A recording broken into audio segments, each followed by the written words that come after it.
All right, we're about a quarter of the way through the MLB season, and there have been no shortage of storylines up to this point. With that being said, there's no better time to play a game of fair or foul. Joining me today is USA Today Sports' Steve Gardner and Bob Nightengale. Now, gentlemen, let's start with what folks are calling the AL Beast. Every team in this division is above 500, and the Tampa Bay Rays continue their amazing start to the season. So, Bob, fair or foul? If we were to fast forward to the end of this season, the Tampa Bay Rays will be exactly where they are right now, and that's at the top of the AL East. Definitely fair. I don't see anybody being in the AL East. I think they'll win at least 100 games. I think the world's clear-cut World Series favorites got a great pitching. Going to get Tyler Glasnow back here soon to go with McClanahan. Right now you got the best pitching staff, the best lineup, everything, fielding, what have you. I mean, GMs, executives, scouts, all spring lungs, and watch out for this team. It's the best Rays team we've ever had. It's a great division. I think every team's going to finish over 500, but certainly the Rays are the class of it. All right, Steve, we can't overlook the Orioles here, who for way too long have been the little brother of the AL East, but it seems that they've arrived. So, fair or foul, it's surprising to see them play this well. I'd say that's fair. We knew that they were going to be a good team. Ever since Adley Rutschman came up at the middle of last season, they've been a different team, and he's provided the leadership and the spark, even though he's so very young, just because he's a great offensive player and he's great defensively behind the plate. I think the one thing that the Orioles need to do is maybe at the trade deadline, take advantage of their deep farm system and their wealth of prospects and maybe make a trade for a starting pitcher. That's really where the Orioles, I think, are weaker than everybody else who's in contention. That starting rotation needs a bit of stability and experience. And if they can go out and do that, this could be a very, very good Orioles team and could be a very special season in Baltimore. All right, quickly on the Yankees, Bob. The whole sign-stealing drama that's still being played out with Aaron Judge, do you believe the whole thing is overblown, fair or foul? We know stealing signs is a part of the game, so what's the big deal? Yeah, fair. I think it is being overblown. I mean, first of all, if we don't want to believe what Aaron Judge said, then we're calling him a liar. I'm not going to call Aaron Judge a liar. Second of all, if you peek over, that's fair. I mean, coaches steal signs all the time. Players on second base switch signs. Much tougher to do so now with the PitchCom device, but it's not cheating. Now, if you want to go to a Herman and having stuff on your pants and glove and hands with the illegal foreign substance, that's cheating. What Aaron Judge did is not cheating. Yeah, I'd say it's overblown too. In fact, the Blue Jays relief pitcher, Jay Jackson, even admitted that he was holding his glove differently and his timing was off, which was kind of tipping the pitches. So that's fair game. And, if the Yankees want to take advantage of that, what the Blue Jays didn't appreciate was that the Yankees coaches were really far outside of the coaching box. So they called them a little bit on that. There was a little dust up, but otherwise, I think this is just, two rivals in a very tough division looking for every single advantage they can get. And really, when you look at it, Aaron Judge hitting a home run, even a massive home run to dead center field, not really a stretch to see he could do that whether he knew what was coming or not. All right, let's flip to the NL East, sort of the opposite scenario playing out there. Aside from the Braves, this division has underperformed, but of course, all eyes are on the Mets, who as of this taping are 3 games below 500 while having the biggest payroll in the game. So Bob, fair or foul? You could already call this season a disaster for the Mets, and it doesn't look like it's going to get better for them. I go foul. Just way too early. Before the season's been gone, we've seen teams get slow starts. I mean, we're all writing off St. Louis Cardinals a week ago. Then they went on a hot streak and back in the weekend El Central race. Atlanta's the only team that's a juggernaut in the division. Philadelphia struggled too. So I think it might be fair to say if they don't make the playoffs, they're going to write a sequel to that book, The Worst Team Money Can Buy. Between them and the San Diego Padres, who are equally as bad with a massive payroll themselves. But I think the Mets will get in the playoffs. Steve, sticking with the big payroll underperforming thing, the San Diego Padres find themselves in a similar situation to the Mets. Huge payroll, losing record. So fair or foul, the Padres will ascend to the top of the NL West and find themselves next to the Dodgers where we thought they would be.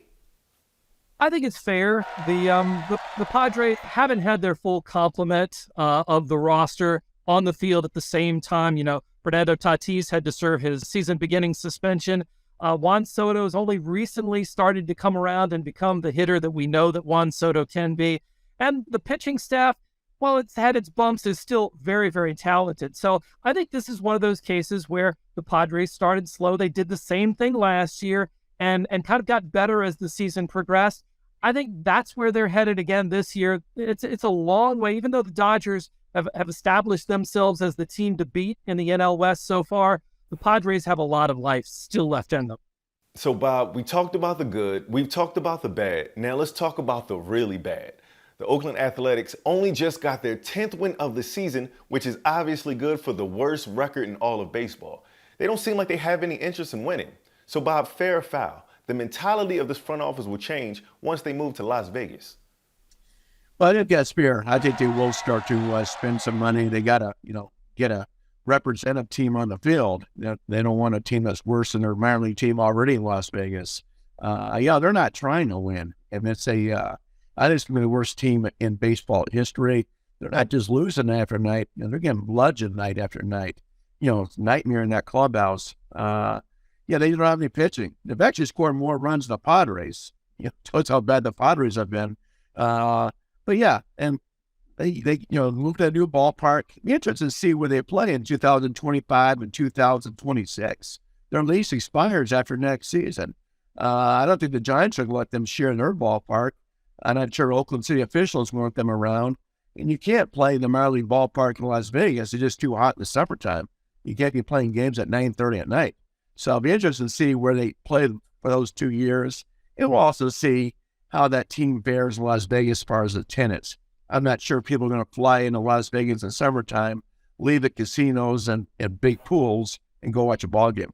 Steve, you recently wrote about the increase of injuries to pitchers this season. A lot of folks want to blame that on the implementation of the pitch clock this season. Do you believe it's fair or foul to say that?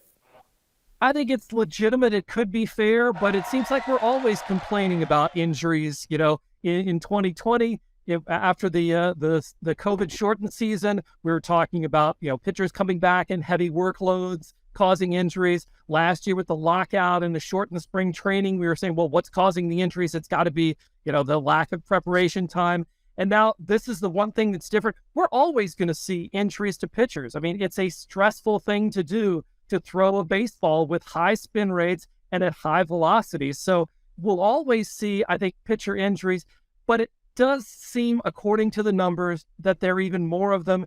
And I think the one thing that struck me was that they're to bigger name pitchers. I mean, we're seeing, Carlos Rodon, Jacob deGrom, a lot of the guys. I counted 12 of the top 50 starters are on the disabled list at this very moment. And we also had some information. Daniel Epstein of Baseball Prospectus reported that pitcher elbow problems are up 27% this year. Shoulder injuries up 41% compared to comparable parts of the past few seasons, non-COVID related. But, it does seem like it's a big change for these pitchers. And mostly it's the veteran pitchers that are having the problems with these types of injuries, at least to this point. And we think that maybe because the minor league pitchers have had experience in dealing with the pitch clock before, that maybe they're a little bit better equipped to handle it. I think basically, though, it's all so new. We need a lot more data to really figure out what the cause is. But right now, it's hard to say that the pitch clock is not at least somewhat of a factor in all these injuries. Yeah, I've not found anybody that says it's a pitch clock. I mean, it's velocity. These guys don't know how to pitch. All they do is throw hard. They're blowing their arms out. How come we're having so many more injuries now than before? Guys are using those weighted balls and everything else, and they're just firing without knowing how to pitch. Look at a guy like Zach Gallen of Arizona Diamondbacks. Reminds of Maddox, just paints the corners, and pitches fine. No problems at all. So otherwise, people love the pitch clock. Get a little more action in the field. The batting average is about the same. The runs are about the same, but at least it speeds up. I don't think anybody had the idea that there was that much dead time in a ball game. We're not seeing that much more offense, or little, but at least it kind of covers up all the bad offense we've been seeing. All right, gentlemen, I'm sure you guys have both seen the amazing renovations they made to the historic Hinchcliffe Stadium in Paterson, New Jersey, which also doubles as a monument to the Negro Leagues and the important role that stadium played during that time period. My question to you is, how important are things like this to continue telling the story of the Negro Leagues and to expand diversity in today's game? Yeah, I think it's fabulous. They had the Rickwood Stadium down in Birmingham, Alabama, home the Negro Leagues back in. Hank Aaron played there, Willie Mays played there, and of course Larry Doby, who's from Paterson, New Jersey, played at Hinchcliffe Stadium.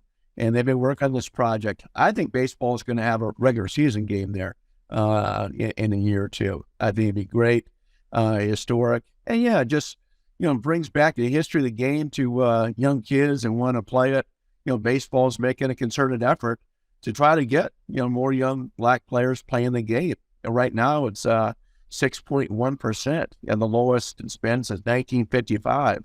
So they've got initiatives. They're doing all kinds of things. But something I think is great. It's it's old stadium. They've done so many things to it. It's been used as a park and recreation for years. It's a wonderful place. My mom grew up in Passaic. I still got relatives, Passaic, Patterson, Clifton.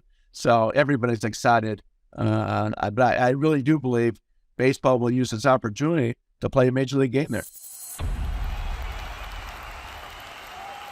Hey, sports fans, if you want to see more conversations with athletes and stars, check out these videos right here and be sure to subscribe for more from USA Today Sports.